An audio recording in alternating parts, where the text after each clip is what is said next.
Nuestro Padre Celestial, en el inicio de esta reflexión pido la presencia de tu Espíritu para que tú me des discernimiento para poderla desarrollar y que realmente sea un punto de meditación y de bendición para cuantos posteriormente puedan estar estudiando este mismo tema.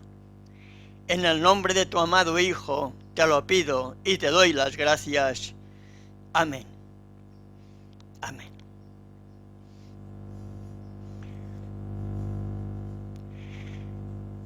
Mis queridos hermanos y hermanas, por la gracia de nuestro Padre Celestial, vamos a estar iniciando hoy la reflexión, la meditación, el estudio de dos capítulos que para mí son muy importantes en el Apocalipsis, dos capítulos que nos revelan el tiempo del fin. Por lo tanto, hablando de profecía, porque entender esto es hablar de profecía, el sabio Salomón, en Proverbios capítulo 29, verso 18, nos dice: sin profecía el pueblo se desenfrena. En otras versiones que tenemos en casa, haciendo referencia a este mismo pasaje, nos dice: por falta de visión pierde control un pueblo. Otra versión: no habrá intérprete a una nación pecadora. Veamos cómo lo miramos. Sin profecía el pueblo se desenfrena y por lo tanto la profecía ha sido dejada para un pueblo que fue levantado en un período profético para proclamar el último mensaje que debe ser dado al mundo entero. Así como Salomón hemos leído en Proverbios capítulo 29, verso 18, la importancia de conocer la profecía, el apóstol Saúl Pablo, en su primera carta a los hermanos de Tesalónica, en el capítulo 5, verso 20, nos dice también lo siguiente: no menospreciéis las profecías. Otra de las versiones dice: no menosprecien los mensajes inspirados.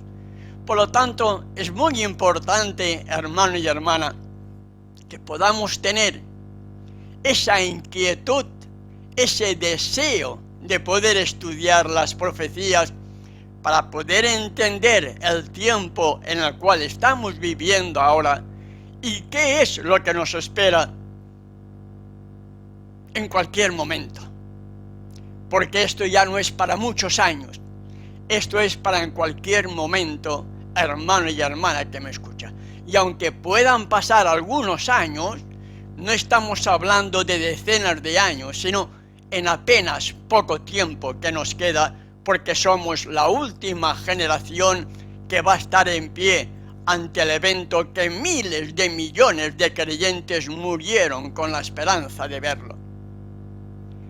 Haciendo referencia también a la importancia de la profecía, hallamos en 2 de Pedro capítulo 1, verso 19, lo siguiente: tenemos también la palabra profética más segura, a la cual hacéis bien en estar atentos como una antorcha que alumbra en lugar oscuro hasta que el día esclarezca. Otras versiones que tenemos en casa dice: el lucero de la mañana, estrella de la mañana, sol salga en vuestros corazones.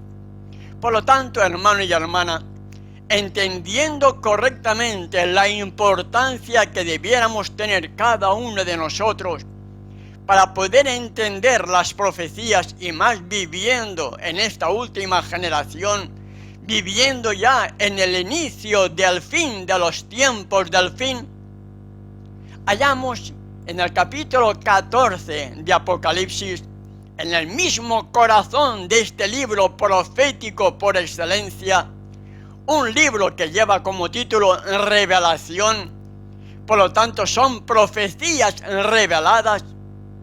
hallamos que en ese mismo contexto, dentro del corazón de este libro de Apocalipsis, capítulo 14, hallamos el Evangelio eterno, que debe ser proclamado a todos los moradores de la tierra, nación, tribu, lengua y pueblo. Apocalipsis capítulo 14, verso 6. Y en ese contexto del Evangelio eterno, hallamos el triple mensaje angelical. ¿Lo recuerdas? Hallamos el triple mensaje angelical. Yo me voy a centrar simplemente en el tercer mensaje, en el último de los tres. Y hallamos en el capítulo 14 de Apocalipsis, versos 9 y 10, lo siguiente. Y el tercer ángel lo siguió diciendo a gran voz: si alguno adora a la bestia y a su imagen, y recibe la marca en su frente o en su mano, verso 10, él también beberá del vino de la ira de Elohim, y nos sigue diciendo la Escritura, y será atormentado con fuego y azufre delante de los santos ángeles y del Cordero. Dentro de este contexto del Evangelio eterno, que debe ser predicado a los moradores de la tierra, a toda nación, tribu, lengua y pueblo, hallamos el tercer mensaje: si alguno adora a la bestia y a su imagen. Entonces, para yo poder entender qué es el significado si alguno adora a la bestia y a su imagen, yo debo de entender, hermano y hermana, quién es la bestia del tiempo del fin y quién es la imagen del tiempo del fin, que esa imagen es la que está efectuando una copia de la primera bestia de Apocalipsis capítulo 13. Y todo eso lo hallamos precisamente en ese mismo capítulo que yo les acabo de mencionar, en el capítulo 13 de Apocalipsis. Pero para yo entender el capítulo 13 de Apocalipsis, yo debo de retroceder un poquitín en la historia profética y ubicarme en el pasado para después venir al tiempo presente. Cuando el Imperio Romano fue derrotado por las tropas bárbaras del norte de Europa, lo que antes era Imperio Romano quedó dividido en los 10 cuernos que aparecen en el capítulo 7 del libro de Daniel. De esos 10 cuernos surgió uno entre ellos, y de aquellos 10 cuernos, como eran los anglosajones, alamanes, francos, burgundios, lombardos, visigodos, suevos, érulos, vándalos y ostrogodos, 10 cuernos en los cuales fue dividido el Imperio Romano, nos dice la misma profecía que de entre esos 10 cuernos surgía uno, pequeño de entre ellos. Nos dice la misma profecía que ese cuerno pequeño, antes de tomar poder, derribaría a 3 de ellos. Érulos en el año 493 de nuestra era, vándalos 534 de nuestra era, y el último, ostrogodos, en el año 538 de nuestra era. Estos 3 cuernos se le conoce también como que eran arrianos. ¿Cuál era la creencia o una de las creencias de Arrio? No creía en un tercer Dios. No era trinitario. El cuerno pequeño tuvo que eliminar a los érulos, vándalos y ostrogodos, tres imperios, tres cuernos, tres poderes que le molestaban al cuerno que estaba surgiendo para imponer en la vieja Europa la creencia de una Trinidad, de un tercer Dios que no existe por ninguna parte. Así como el cuerno pequeño persiguió y eliminó al derrotar a los érulos, vándalos y ostrogodos porque no creían en un tercer Dios, ¿qué creen que va a suceder en este tiempo del fin con aquellos que no crean en un tercer Dios? ¿Qué va a suceder con aquellos que no sean trinitarios? Lo mismo que antes, porque la historia siempre se repite. Serán o seremos perseguidos por el mismo cuerno pequeño de la vieja Europa, pero que ahora, como lo vamos a estar estudiando, dejó de ser cuerno pequeño para convertirse en la primera bestia de Apocalipsis capítulo 13.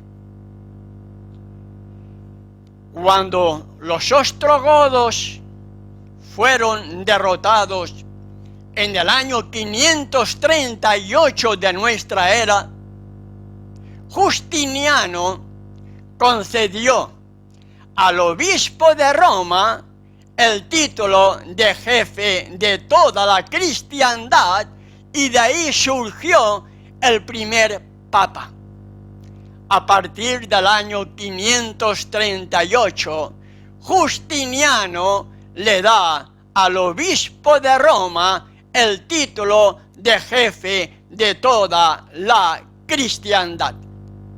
Ahí comenzó el período profético de Daniel capítulo 7, verso 25, que meditamos un poquitín para entrar de lleno posteriormente en el surgimiento de la primera bestia de Apocalipsis capítulo 13. Daniel 7:25 nos dice: y hablará palabras contra el Altísimo. Otras versiones: Supremo.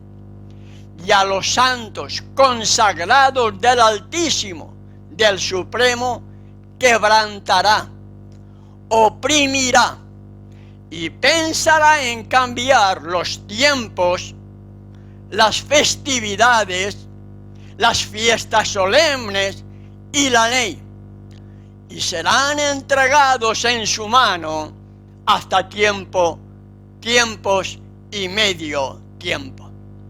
La profecía indicaba el surgimiento y el fin de este cuerno pequeño de Daniel capítulo 7, verso 25.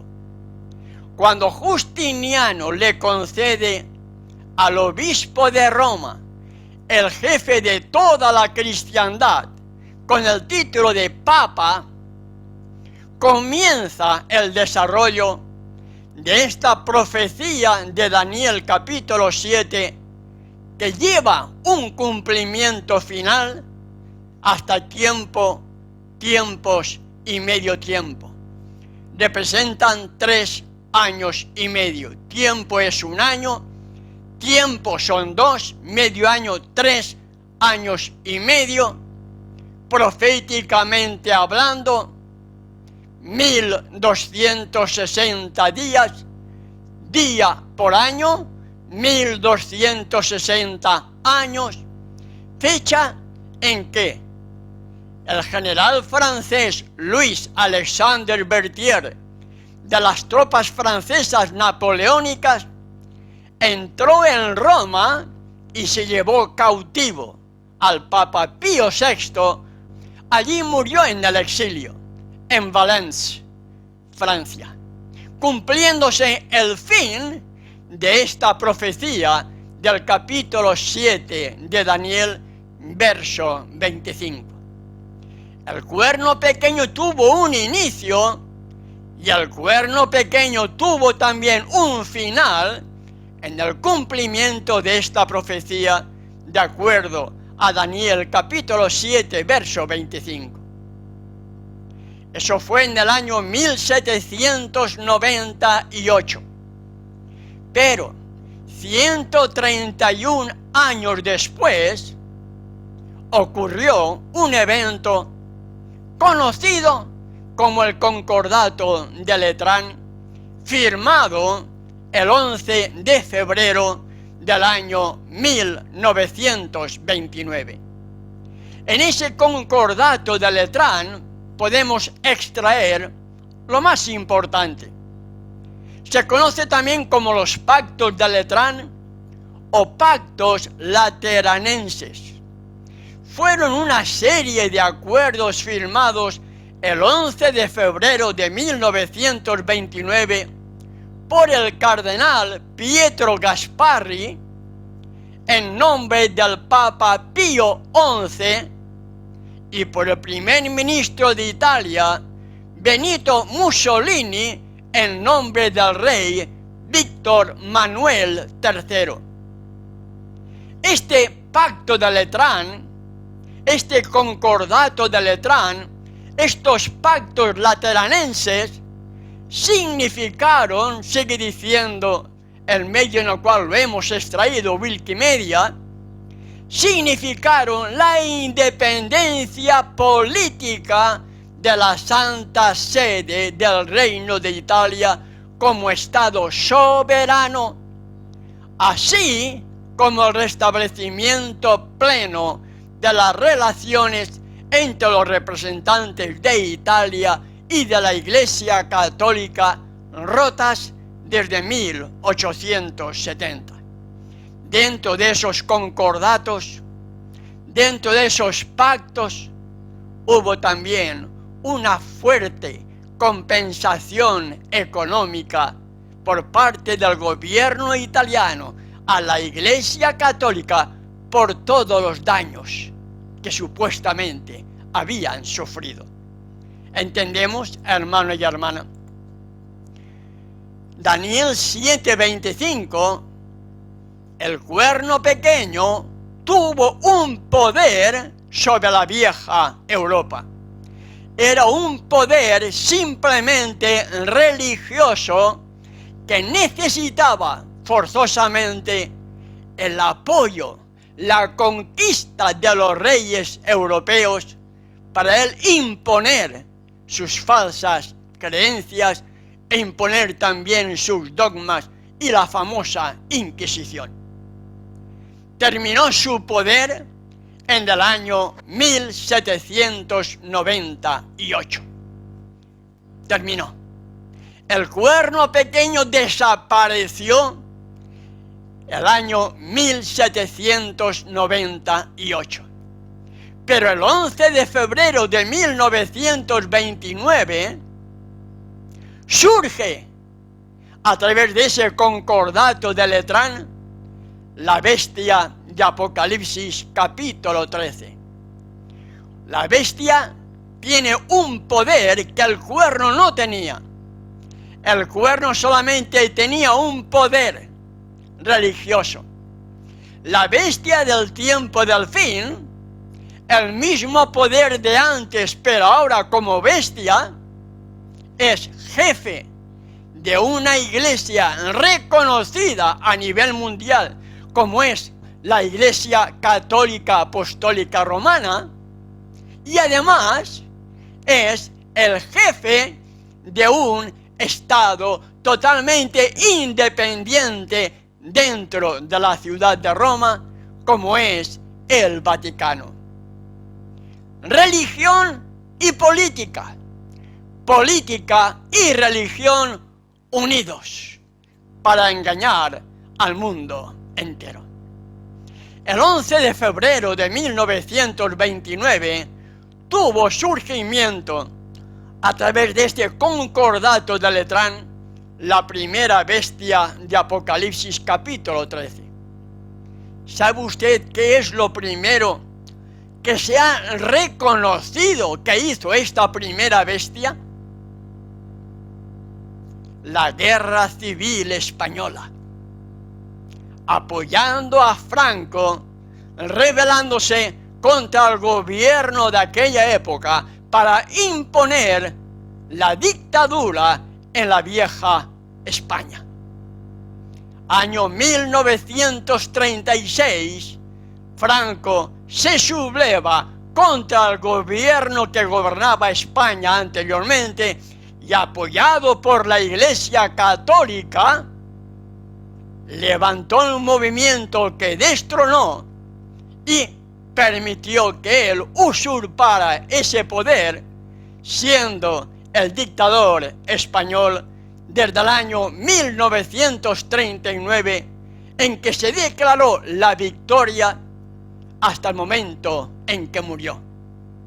Franco fue apoyado por la Iglesia Católica Apostólica Romana, como así lo revela la misma historia. Y no tan solamente fue ahí, hermano y hermana que me escuchan. Termina el derrocamiento del gobierno que había en España para imponer a Franco como dictador en España.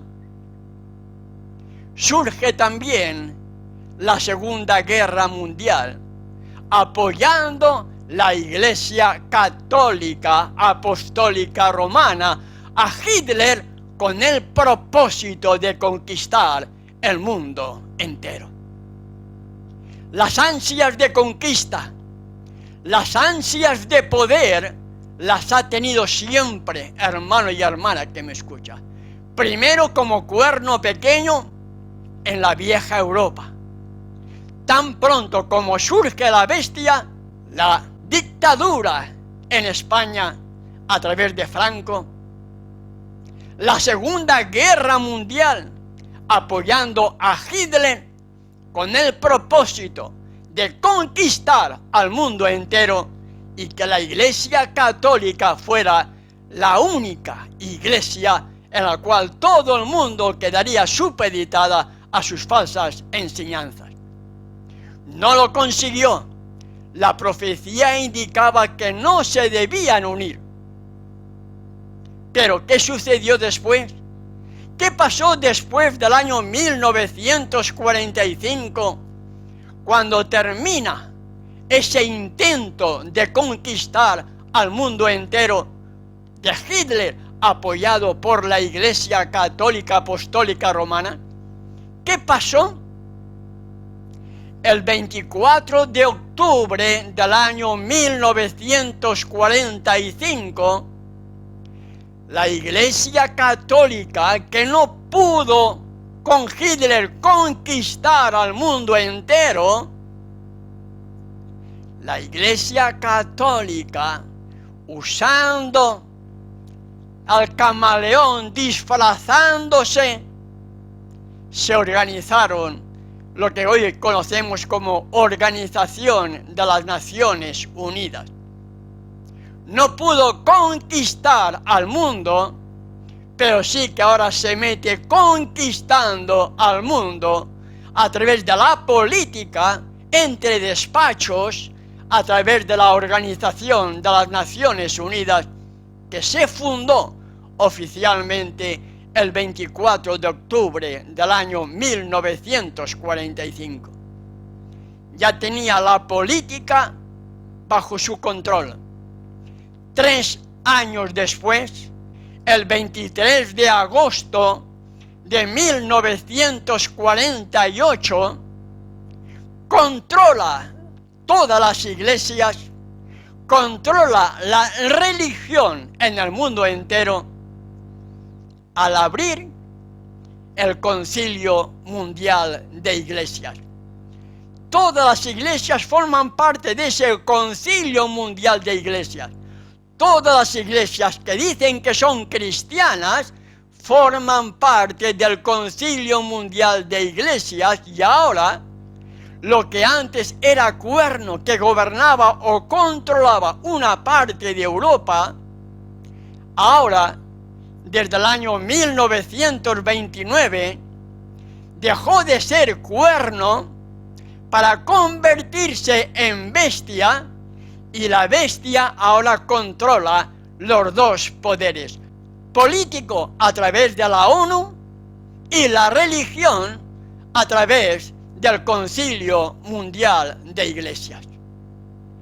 Todo está preparado, hermano y hermana, para que comiencen el fin de los tiempos del fin. Y si analizamos bien, nos damos cuenta cómo la gran mayoría de personas, y sobre todo los líderes espirituales, entre comillas, y los líderes políticos del mundo entero, acuden desde Juan Pablo II al Vaticano para recibir consejos y bendiciones. Política y religión unidos en el mismo hombre, unidos en la misma bestia. Tiempo del fin. El cuerno dejó de ser cuerno para convertirse en la primera bestia de Apocalipsis capítulo 13.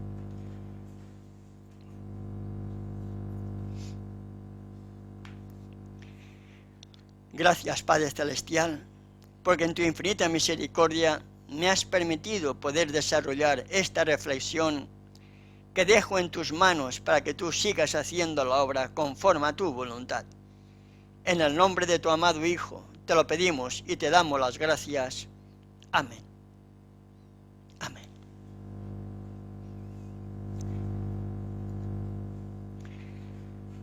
Gracias, hermano y hermana, por estar visitando nuestro canal. Si nuestro Padre Celestial nos lo permite, dentro de unos días seguiremos desarrollando esta profecía apocalíptica del tiempo del fin.